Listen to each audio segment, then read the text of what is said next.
So in this video we're going to be talking about feats. Why feats are not a good way to power scale in Star Wars. So if you're trying to determine a power level, you shouldn't be using feats as your metric for that. And the reason for that is that Star Wars is depicted through a variety of different mediums. So each author depicts the Star Wars story in their own sort of medium. And some mediums can be very similar, some can be very drastically different. And the way the Force is portrayed, the way feats are portrayed and power is portrayed, differs from medium to medium. So for example, if you look at the original Clone Wars, you've got Mace Windu blowing an army of battle droids out the way with ease. But if you look in Attack of the Clones, where he's put in a similar situation, a bunch of battle droids are coming at him, and he's with 200 other Jedi, not even all of them combined can do that, but he can do that by himself easily in the original Clone Wars 2003. And let's face it, that is not because Mace Windu has just become that much more powerful between Attack of the Clones and original Clone Wars. That is not the reason. The reason is that original Clone Wars depicts the Force in a more amped up, exaggerated way. Another example would be Rivi Anu, who's Ki-Adi-Mundi's apprentice, and in one of the comics, she holds up a Star Destroyer with the Force. An entire Star Destroyer is literally pointing down on top of her and she's holding it up. Now people love to make feat comparisons, right, and say, oh, this guy did this guy struggled with this, that means that guy's more powerful. Well, Rivi Anu does this and Yoda struggles to lift the column in Attack of the Clones. But that does not mean that Rivi Anu is more powerful than Yoda. Rivi Anu getting that feat in that comic does not change Yoda's narrative of the most powerful Jedi of all time. So if we scale by feats all the time, then this is the kind of logic it leads us to. It's not actually consistent with the story, it's essentially its own universe of scaling then. It's not actually true to the material, it's not true to what is actually happening in universe.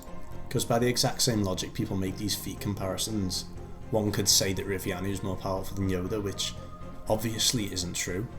So it's just proof that feat scaling doesn't work, because there's no actual consistent basis in which Force powers are portrayed.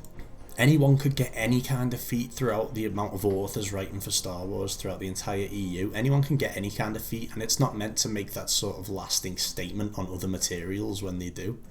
Some random Jedi in the Old Republic lifting something isn't meant to be making a statement about this person being more powerful than Yoda.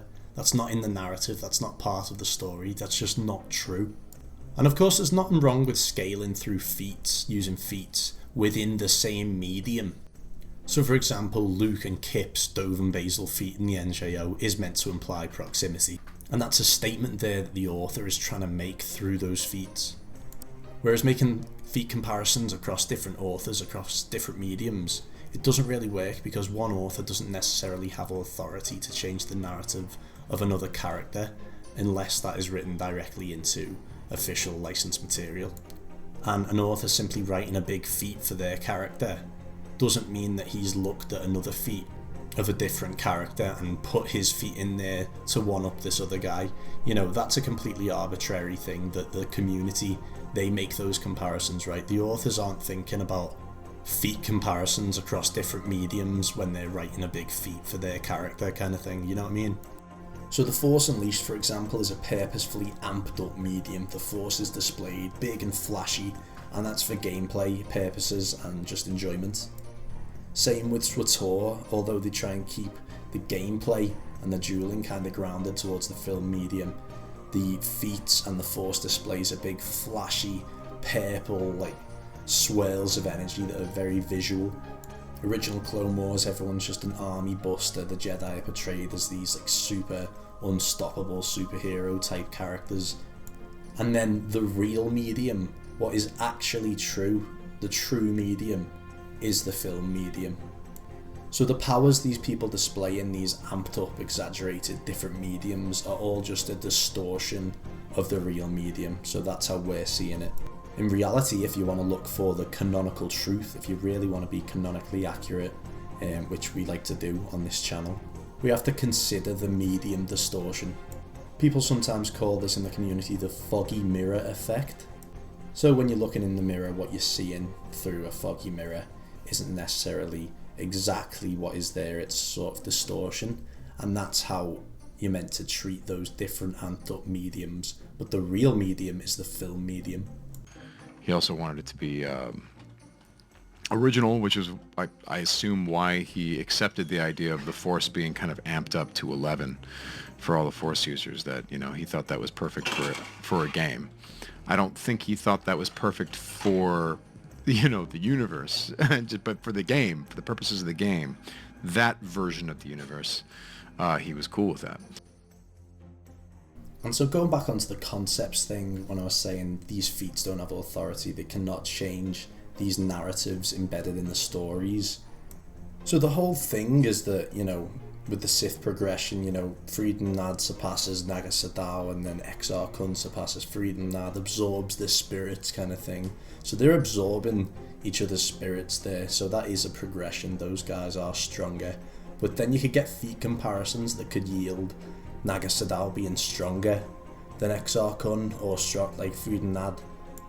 But that feat comparison, for example, would go directly against the story there and what is actually happening in the narrative, which is, you know, they're absorbing each other's spirits.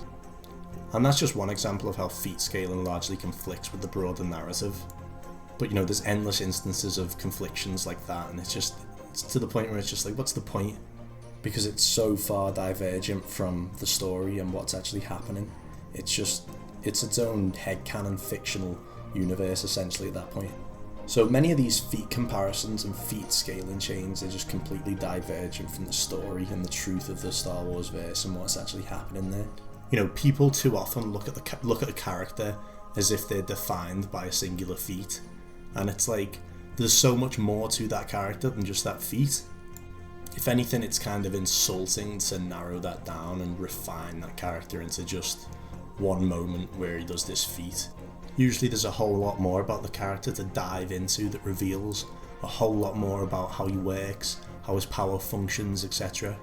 And quite often all of that gets overlooked. The actual depth of the character gets overlooked in exchange for this feat that they've refined the character into. And that's just the medium issues with feats. There's a whole lot more, like circumstance, the way the Force works. Power flows in 3 different ways. It flows around you, into you, through you. You have to let that power out of you. There's 3 different aspects of the Force in which you tap into. People can be better in one aspect but worse in others. People can be way better in one aspect but suck in all the others. And when you quantify all that, you know, someone who's really good at one thing could be completely outclassed overall by someone who's just better at everything else but terrible at that one thing. So there's just too many things to pick apart there that just makes them comparisons and them conclusions. It just makes them far too arbitrary. There's never enough evidence there to come to a solid conclusion. There's too much going on there to come to a solid conclusion through that metric. And then you add that on top of all the medium distinction stuff and all of that, and using feats to decide a power level is never ever going to be accurate. It's just a terrible way to power scale in Star Wars. Instead, you should look through the stories and find out every single little detail that lies behind every single little line, the functions between all those Force mechanics, the functions between different characters, their relationships with the Force. Look at it from an author's perspective, how he would build up a character and dissect that, decrypt that. So look at the lines not only as a line from a character, for instance, but look at it as what the author is trying to tell us through that line. So for instance, there's a line in Attack of the Clones where Anakin says Kenobi is as wise as Master Yoda and as powerful as Master Windu. As wise as Master Yoda and as powerful as Master Windu.